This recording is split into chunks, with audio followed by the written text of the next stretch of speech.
ঘোষণা মতোই পদক্ষেপ, কলকাতার পুলিশ কমিশনার বদল। বিনীত গোয়েলের জায়গায় মনোজ ভার্মা। আন্দোলনকারীদের দাবি মেনে স্বাস্থ্য অধিকর্তা এবং স্বাস্থ্য শিক্ষা অধিকর্তাকেও সরানো হলো। যে 5টা ডিমান্ড ছিল, তার মধ্যে ফার্স্ট ডিমান্ড তো ইনভেস্টিগেশন সিবিআই, ওটা তো অলরেডি সিবিআই করছে এবং সুপ্রিম কোর্ট মনিটরিং করছে, ওটা নিয়ে তো আমাদের হাতে নেই। 4 নম্বর ডিমান্ড যেটা ছিল সিপি বিনীত গোয়েলকে সরিয়ে দেওয়ার জন্য।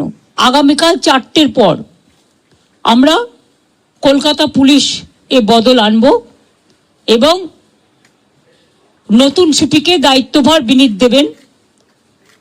যতক্ষণ পর্যন্ত কোর্ট কেসটা কাল কমপ্লিট না হচ্ছে, 4টের পর আমরা টাইম দিয়েছি, সেক্ষেত্রে নতুন সিপি এবং আরো কিছু পুলিশের রদবদল হবে।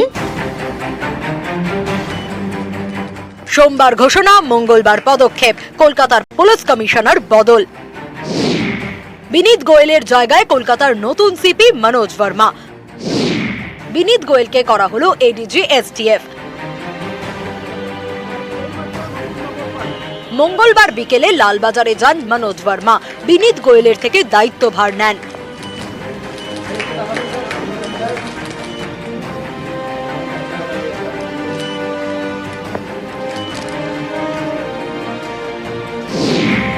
মনোজ ভার্মা ছিলেন এডিজি আইন শৃঙ্খলা, তার জায়গায় এখন পাঠানো হলো জাভেদ শামীমকে। কলকাতা পুলিশের ডিসি নর্থেও বদল আনা হয়েছে, অভিষেক গুপ্তার জায়গায় দীপক সরকার।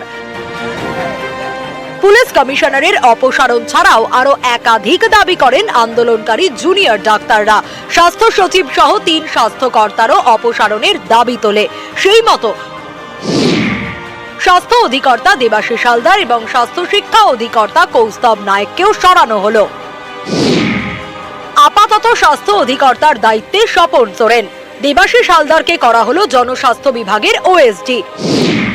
স্বাস্থ্য শিক্ষা অধিকর্তা কৌস্তব নায়েককে বসানো হয়েছে institute of health and family ওয়েলফেয়ারের ডিরেক্টরের পদে। এই পদে ছিলেন সুপর্ণা দত্ত, তিনি আপাতত স্বাস্থ্য শিক্ষা অধিকর্তার দায়িত্বে।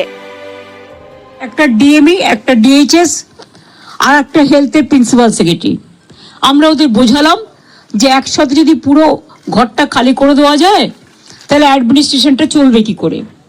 সুতরাং আমরা ওদের কথা মতো ডিএম এবং ডিএইচএসকে সরাবার সিদ্ধান্ত নিয়েছি এবং তাদের সম্মানজনকভাবে, এর থেকে উঁচু পোস্ট ওদের আর কিছু হয় না, কিন্তু যেহেতু ছাত্রছাত্রীরা বলছেন ওদের প্রতি আমাদের আস্থা নেই, তাই তাদের ব্যাপারটাকে গুরুত্ব দিয়েছি। বাট এটাও ঠিক, আমি কিন্তু ডিএমই কে বা ডিএইচএস কে আমরা কাউকে অসম্মান করিনি। সোমবার কালীঘাটে জুনিয়র ডাক্তারদের সঙ্গে বৈঠক করেন মুখ্যমন্ত্রী। 2 ঘন্টা 5 মিনিট ধরে বৈঠক চলে। এই বৈঠকের পরই কলকাতার পুলিশ কমিশনার এবং 2 স্বাস্থ্যকর্তার অপসারণের কথা ঘোষণা করেন মুখ্যমন্ত্রী। সেই মতোই মঙ্গলবার পদক্ষেপ। নিউজ 18 বাংলা।